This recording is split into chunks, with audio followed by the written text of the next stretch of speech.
जिस तरह से कल राजा शौकत भट्टी ने अपनी बात की, तो मेरा ये कहना है कि ये तो सर आपके पास आप 2-4 करोड़ रुपया खर्च करके, 5 करोड़ रुपया खर्च करके किसी बड़ी पब्लिक गैदरिंग में जितनी आप मीडिया की अटेंशन ले सकते हैं पब्लिक ग्रीवेंसेस को रिजॉल्व करने में, पब्लिक के मसाइल उठाने में, यहाँ पे तो आपका सिर्फ इन अ प्रॉपर वे बात करने से आपका ये मसला हल होता है.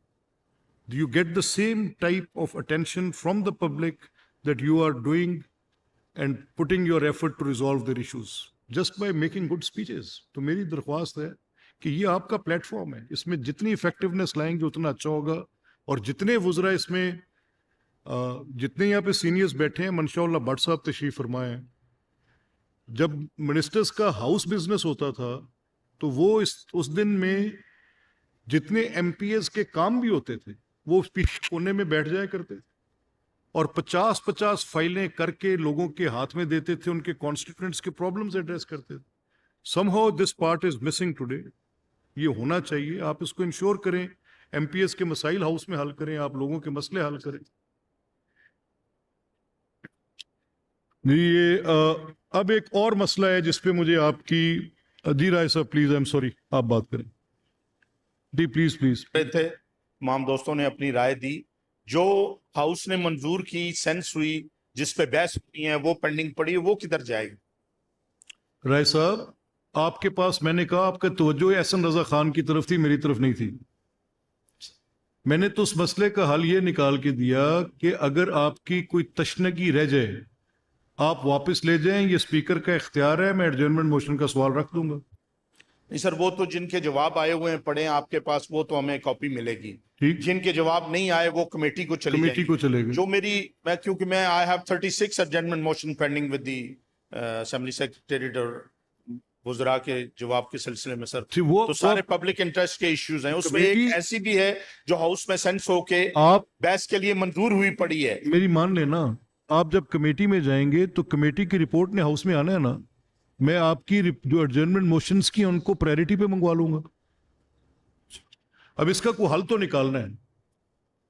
आप अगर वो सिर्फ उसको एज राइट ऑफ स्पीच के तौर पे देख रहे हैं, हालात के हल के लिए ये हाँ, तो इफेक्टिव टूल है. मैं इसीलिए कह रहा हूं से आपके लेट से आपके हेल्थ के इश्यूज थे सर, आपके एजुकेशन के थे, आपके पॉपुलेशन वेलफेयर के थे, आपके होम डिपार्टमेंट से रिलेटेड थे. फॉर एग्जाम्पल, मैं फॉर इंस्टेंस ये कह रहा हूं, वो मैटर्स हमने सब स्टैंडिंग कमेटी को रेफर कर दिए. आपको पता है कि हमारी स्टैंडिंग कमेटीज बड़ी तवातर से मिल रही हैं और जो कमी बेशी थी वो हम पूरी करने के लिए अपनी बेस्ट एफर्ट कर रहे हैं. हमें इंफ्रास्ट्रक्चर की कमी थी, हमारे पास सेक्रेटेरिएट का जो स्टाफ था कमेटीज का उसकी कमी थी. हम वो सारी चीजें पूरी करके आपकी एम्पावर्ड स्टैंडिंग कमेटीज को इस तरह से बना रहे हैं कि आपको दिक्कत ना आए. ये जो आपका एडजर्नमेंट मोशंस का मसला है, इसको हम वापस हाउस में उस वक्त ले आएंगे जब आप स्टैंडिंग कमेटी के अंदर उसको रेफर्ड मैटर को डिस्कस करेंगे, रेजोल्यूशन करेंगे, वापस लेंगे. जनाब स्पीकर, ये सिर्फ इस वजह से इनफेक्टिव हुआ कि मिनिस्टरों की तरफ से ये सीरियस नहीं लिया गया. आइंदा से होगा. जवाब नहीं आया. ये भी काइंडली इन्हें बता दें कि ये भी जो रूल्स ऑन बिजनेस 2011 के प्रोविंशियल रूल्स है, उसमें they are bound to answerable to the house. मैंने इनसे कहा है जी, दे आर नॉट. मैंने राय साहब, आप सुन नहीं रहे थे. मैंने मिनिस्टर लॉ से और मिनिस्टर पार्लियामेंट्री अफेयर से कहा है कि रूल्स की कॉपी के साथ उनको बताएं कि आपने हाउस के बिजनेस को सीरियस लेना है. ये कोई मेरा काम तो नहीं है, दिस हाउस का काम है. Once who doesn't take it he will have the उसकी उनके ऊपर उसका बोझ आएगा इस चीज का. जी मेरा मान साहब प्लीज एक सेकंड में, थोड़ा सा आज बिजनेस चलाने देंगे. मैं अभी आता हूं आपकी तरफ. मैं लेता हूं जी, लेता हूं. ये अभी हम गवर्नमेंट बिजनेस में जाएंगे और इसमें भी कुछ सीरियस इश्यूज हैं, इसलिए मैं थोड़ा सा इसको पुश कर रहा हूं. अब इसमें भी एक मसला,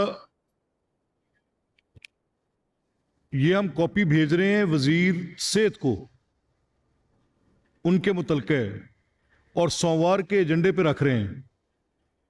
तो कहें उनकी अपनी सेहत भी चेक करा लें. ठीक है, 8 महीने में तो वो आए नहीं सर, 9 महीने में. यहाँ कौन जी? वजीर सेहत सर. सोमवार को यहाँ होंगे, यकीन रखें.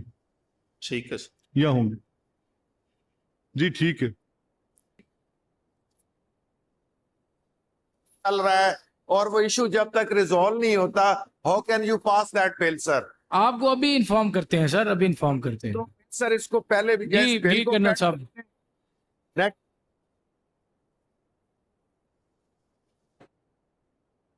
भट्टी साहब एक सेकंड से मुझे जरा पता तो करने देना खालिद साहब से।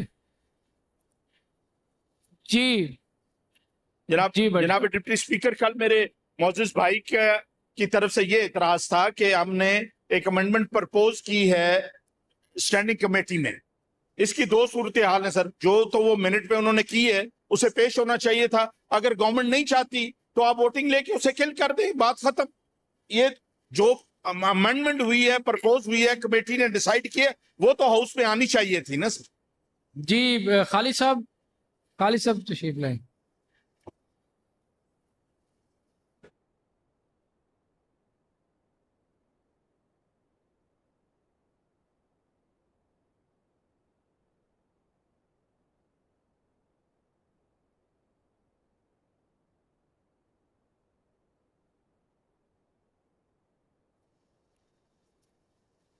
जी अहमर अहमर भट्टी